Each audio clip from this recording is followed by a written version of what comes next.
Teatro Caos dá início à segunda temporada da série de videoaulas Falando de Teatro com Caos. Nessa edição, o tema será o teatro latino-americano. Serão 6 episódios que farão um breve panorama da história do teatro no continente. As aulas são apresentadas pelo ator, professor e doutor em literatura brasileira Evandro Neto. O programa é destinado a alunos do ensino médio interessados em teatro no geral. No episódio de hoje, Panorama do Teatro Latino-Americano, faremos um resumo, desde as primeiras manifestações teatrais, durante o período pré-colonial, passando pelo teatro produzido durante a colonização e as manifestações artísticas pós-independência. Se inscreva no nosso canal e ative o sininho para receber as notificações. E se gostar do conteúdo, dá uma curtida. Boa aula!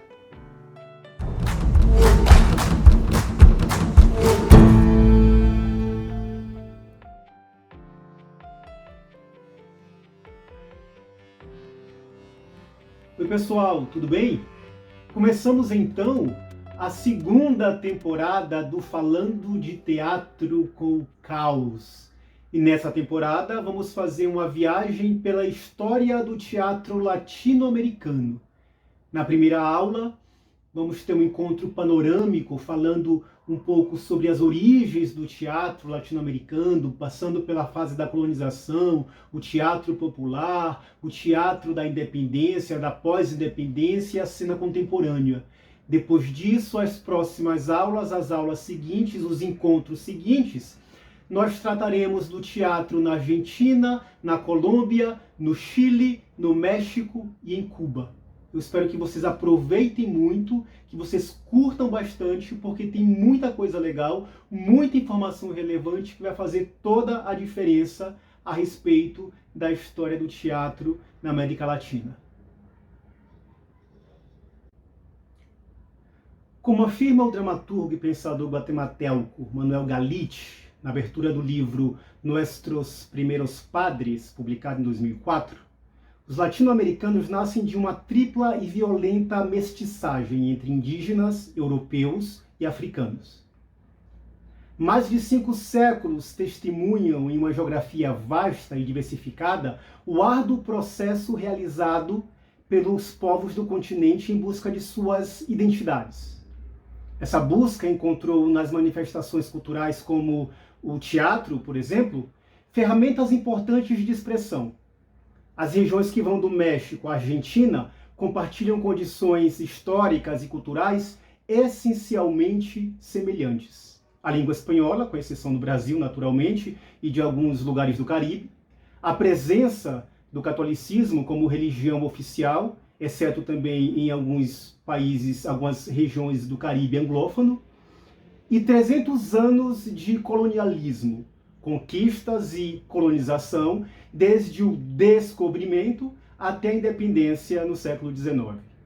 A partir da independência, a América Latina sofreu o impacto do neocolonialismo, do subdesenvolvimento, das ditaduras militares sangrentas, das democracias dependentes do grande capital e também do neoliberalismo, o que agrava as diferenças na concentração de riqueza e na distribuição de renda e, portanto, fomenta pobreza e miséria.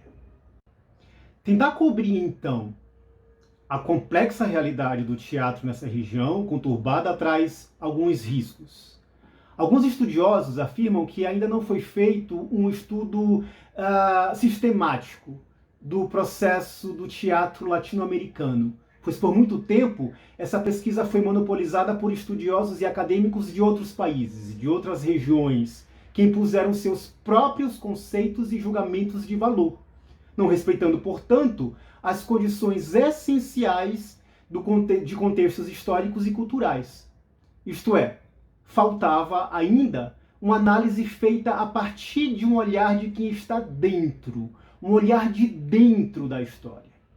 Outro fator que torna esse trabalho extremamente complexo é a diversidade da América Latina, que é constituída por grupos múltiplos e heterogêneos, os quais compartilham suas próprias formas de pensamento, características históricas e culturais diferentes, e que, por essa razão, encontram na cena teatral uma complexa variedade de expressão artística. Um ponto de vista relevante e interessante, para a gente poder pensar um pouco de que maneira, né, essa linha histórica do teatro latino-americano é formado, é o ponto de vista do ator e diretor argentino Juan Viegas, que pensa a história do teatro e da teatralidade latino-americana a partir de uma perspectiva multicultural e principalmente socioeconômica. A partir daí, ele diferencia 4 sistemas de produção teatral que estão intimamente relacionados com a história das culturas, os processos de conflito de poder e as tensões entre culturas hegemônicas e marginal. Nós jamais podemos esquecer que a cultura ou que a manifestação da cultura é um poderoso instrumento de poder e de dominação. Para facilitar a nossa compreensão e o nosso entendimento, e colocando esse sistema proposto por Viegas de forma esquematizada, nós temos então alguns caminhos, alguns tópicos. O primeiro são as culturas indígenas anteriores à chegada dos europeus. A gente vai falar sobre isso com um pouco mais de detalhes daqui a pouco. O segundo tópico é o sistema colonial, que, por sua vez, pode ser dividido em 3 momentos. O primeiro momento inclui os discursos de legitimação do poder da cultura europeia e do regime colonial, que passa a ser o centro dominante, o centro hegemônico. O segundo momento é a diferenciação de discursos para espectadores das culturas indígenas, que, subjugadas, se tornam marginalizadas. Nós temos aqui um momento de troca de lugar, de inversão de lugar. Os invasores passam a ser a cultura hegemônica e os invadidos, os violentados, os verdadeiros e reais donos do poder, passam a ser a cultura marginal, dentro dessa visão eurocêntrica de julgamento, né, de sistematização da cultura. E por fim, o terceiro momento, que também é bastante interessante, diz respeito à coexistência de formas marginais, especialmente os indígenas, com a cultura dos negros escravizados, gerando, portanto, um processo de hibridização. A gente poderia dizer que é um processo de hibridização marginal, que junta a cultura dos indígenas e a cultura dos negros escravizados, que, por sua vez, né, tanto uma como a outra, fazem parte desses povos dominados pela cultura hegemônica, que diz respeito à cultura europeia. Além disso, nós ainda temos nesse sistema estabelecido por Viegas a definição do nacional, que surge com a independência e determina novos valores sociais e novos conflitos entre indígenas e estrangeiros, e a modernidade, que é o passo, né, o momento depois da independência. A modernidade é marcada, por sua vez, pela hegemonia da classe média emergente, possuidora de novos valores sociais, novos valores econômicos e, portanto, novos valores culturais. Evidentemente, toda essa visão de Viegas é uma visão panorâmica, que não considera especificidades nos diferentes espaços e variantes regionais ou de nacionalidade, né? Não considera as características especiais de cada país da América Latina. A gente não pode esquecer que a América Latina é um conjunto de países, não é uma coisa só. Cada qual com as suas características especiais, cada qual com a sua cultura, com as suas especificidades. Isso é muito importante. Essa categorização de caráter histórico possui uma finalidade e uma importância didática. Sim, né, isso é importante também. Mas não abrange a complexidade dos processos internos que diz respeito a cada país de forma individualizada. É importante a gente sempre ter em mente que, por mais que haja sempre pontos de contato que podem ser compartilhados, sempre pontos que podem ser levados em comum entre os países da América Latina, são países diferentes, com povos diferentes, com manifestações culturais também diferentes. E feita toda essa digressão histórica e social, que é importante, a gente não pode deixar de falar sobre isso, naturalmente, mas feita toda essa digressão histórica e social, a gente agora começa a falar sobre as manifestações teatrais ao longo da história. Chegamos aqui ao que de fato interessa. As manifestações teatrais ao longo da história. E como não poderia deixar de ser, vamos começar a falar sobre as manifestações indígenas anteriores à chegada dos europeus. Quando os conquistadores europeus chegaram à região que hoje é a América Latina e o Caribe, já havia expressões teatrais indígenas fruto do desenvolvimento cultural desigual das sociedades que aqui habitavam.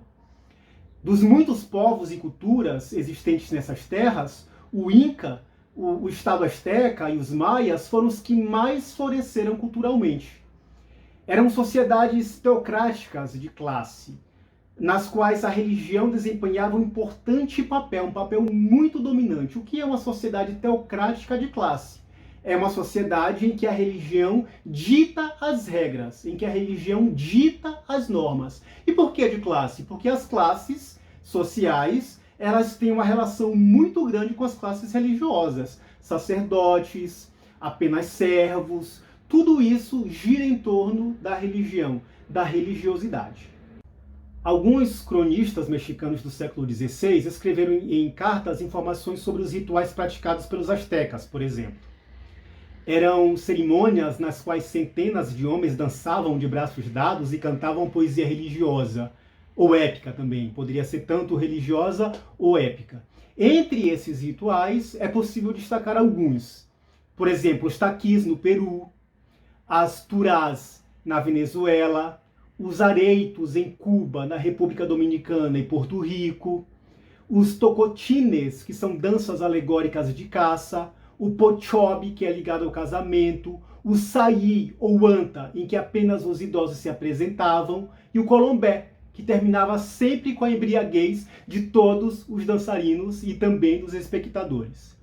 Essas manifestações oriundas de várias culturas, como a maia e a asteca, por exemplo, são consideradas manifestações pré-dramáticas. E isso é muito importante porque eleva essas manifestações artísticas e culturais ao nível técnico, ao nível estético, né? Porque evidencia que antes da chegada dos europeus havia sim uma produção de cultura aqui, e não uma cultura desorganizada, uma cultura que poderia ser sim categorizada como uma demonstração pré-dramática de manifestação cultural. Essas culturas de fato possuem a combinação de danças de grupo com textos ligados a práticas comunitárias de cunho religioso, por exemplo.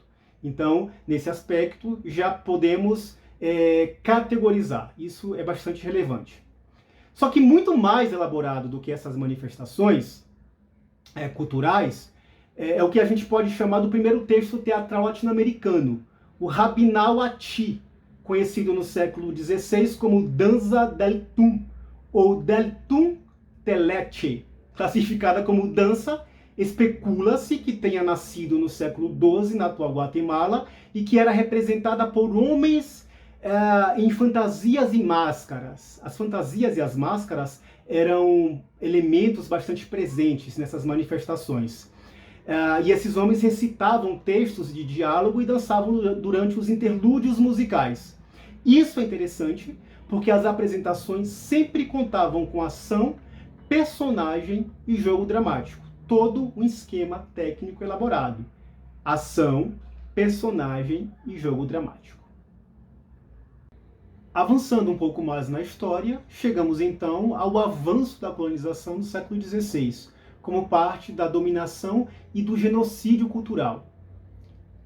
Dentro desse espectro, desse avanço da dominação e do genocídio, foi imposto o teatro evangelizador, que violava a identidade, o sentido de identidade que os nativos possuíam.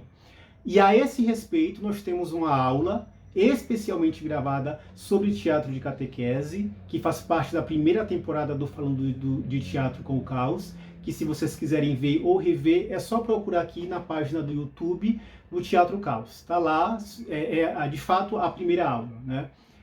O teatro de catequese. A gente falou um pouco sobre isso, que havia a mistura entre teatro, entre literatura, entre arte e religião, de uma perspectiva missionária. Só que essa perspectiva missionária de catequese, de evangelização, também produziu obras muito importantes. E nós temos aqui no Brasil o grande expoente, que é o padre José de Anchieta, que escreveu inúmeros autos, algumas peças, fez alguns trabalhos de literatura e alguns trabalhos linguísticos também.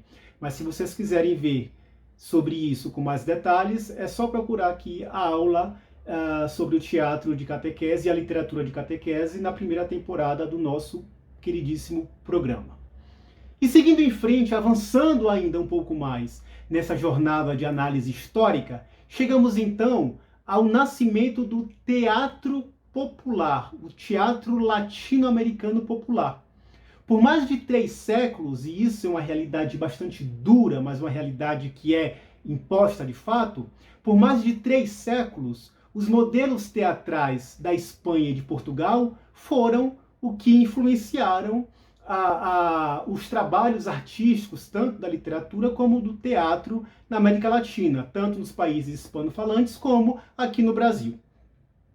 Embora processos libertadores tenham sido desenvolvidos após a independência e teatros tenham sido construídos com a finalidade de buscar uma expressão nacional que revelasse intenções sociais ou políticas, tanto nesses países hispano-falantes como aqui no Brasil, eles não foram além da abordagem superficial desses problemas.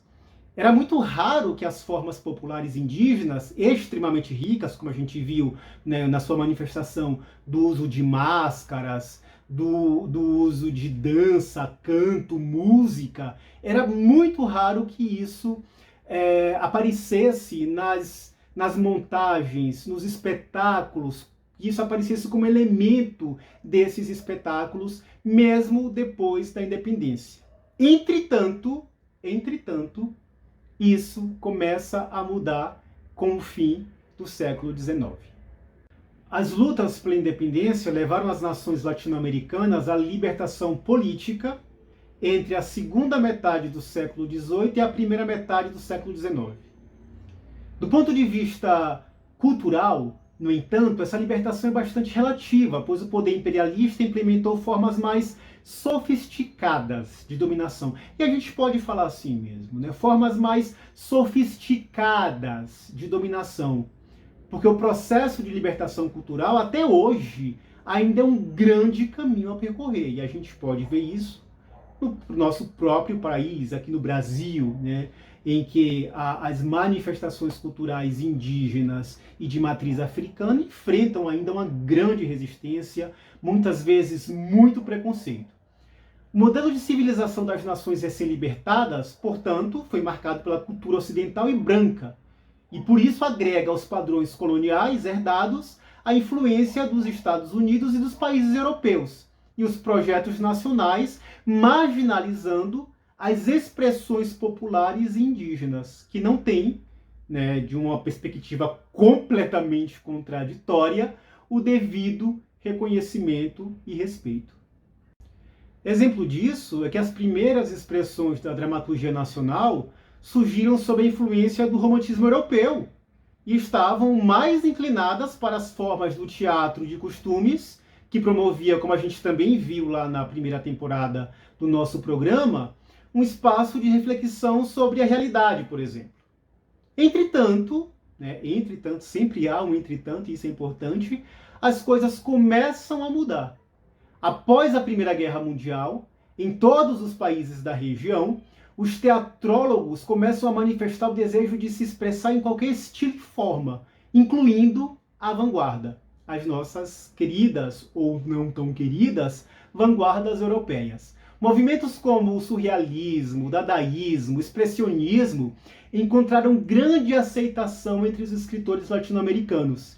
É por causa dessas questões, é por causa de todas essas questões, melhor dizendo, que para Manuel Galitti, lembra lá do nosso Manuel Galitti, o diretor e ator guatemalteco, que a gente falou sobre ele no comecinho, até a década de 60 para ele só se podia falar de teatro latino-americano como exceção, pois foi somente a partir daí, somente a partir da década de 60, que ocorreu um grande movimento de renovação, busca, combate, afirmação, que abalou a atividade cênica em todos os seus fundamentos, em toda a sua estrutura, em todas as suas fundações. Para Galitti, isso é muito importante, porque antes disso, a maioria dos autores nacionais evitava lidar com a realidade, deslumbrados pelos modelos hegemônicos e cosmopolitas europeus e norte-americanos. Olha que interessante isso, né?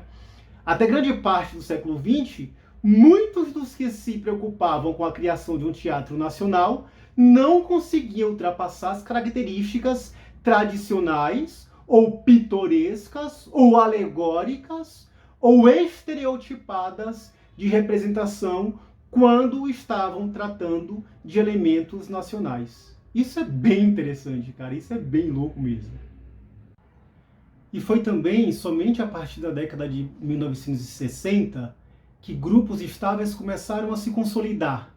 De uma forma geral, esses grupos eram dirigidos por um diretor que unia qualidades pessoais a uma concepção única de teatro, seguindo uma orientação ideológica e estética, interessado em montar uma dramaturgia nacional comprometida com os problemas da realidade.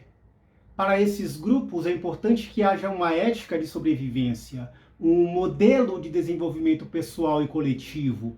Por isso, eles criam seu próprio sistema de ensaio e consideram o processo de criação uma fase tão importante quanto o resultado que é apresentado para o público, por exemplo. Entretanto, eu falei isso, já vou repetir, sempre há um entretanto, tudo que é bom chega ao fim, como diz o ditado, né? Todas essas conquistas e todo esse avanço no cenário teatral foram interrompidos por uma onda de golpes militares que começou no Brasil em 1964 e se espalhou pela Argentina, Uruguai, Paraguai e Chile, numa franca escalada fascista que marcou os anos de 1970. Em razão disso, o teatro teve que modificar suas estratégias para sobreviver à repressão. Muitos artistas foram mortos, outros foram forçados ao exílio.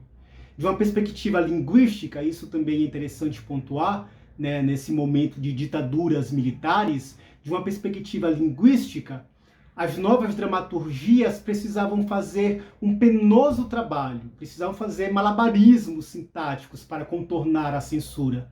O resultado disso foi um profundo declínio das atividades artísticas que passaram a existir de forma absolutamente precária. Nós falamos um pouco sobre isso também na primeira temporada, quando abordamos o teatro de militância, né? O teatro de arena, o CPC, enfim. E por incrível que pareça, a volta da democracia na década de 80, contraditoriamente, representou, do ponto de vista artístico e cultural, apenas a recuperação da ordem burguesa decadente, com a sua evidente falta de projetos culturais. Isso, junto com a situação de dependência continuada, a dívida externa que somente aumentou, a corrupção que se instalava, provocou uma crise que atingiu também as formas tradicionais de organização e luta política. O teatro passou por um período de confusão, um período de insatisfação, em que os mais comprometidos sentiam que estavam apenas se tornando defensivos, que estavam se tornando comportados. É uma palavra também interessante. E que os procedimentos conhecidos eram insuficientes para explicar e recriar a complexidade dos processos sociais. E, de fato, a reabertura da ditadura militar para a democracia, esse processo de reabertura é um processo que deriva outras questões sociais, políticas e econômicas muito profundas, né? Muito complexas. E as formas artísticas estavam ainda tateando, tentando encontrar elementos, formas para lidar com tudo isso.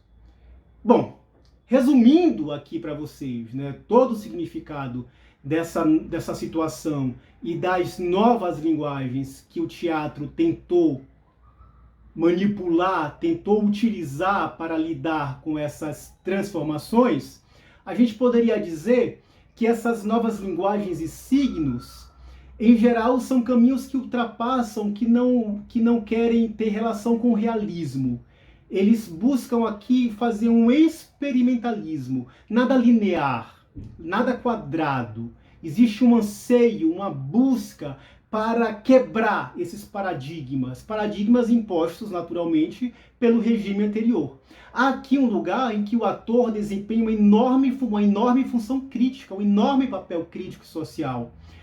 E por essa razão, ele desempenha esse papel inspirado no legado da criação coletiva. A gente fala um pouco sobre isso, né? Quando os grupos coletivos, esses grupos de coletividade começam a se estabelecer, começam a crescer um pouco antes da ditadura, todo aquele legado que foi criado é retomado agora, incorporado com novas mídias, incorporado com novas linguagens midiáticas.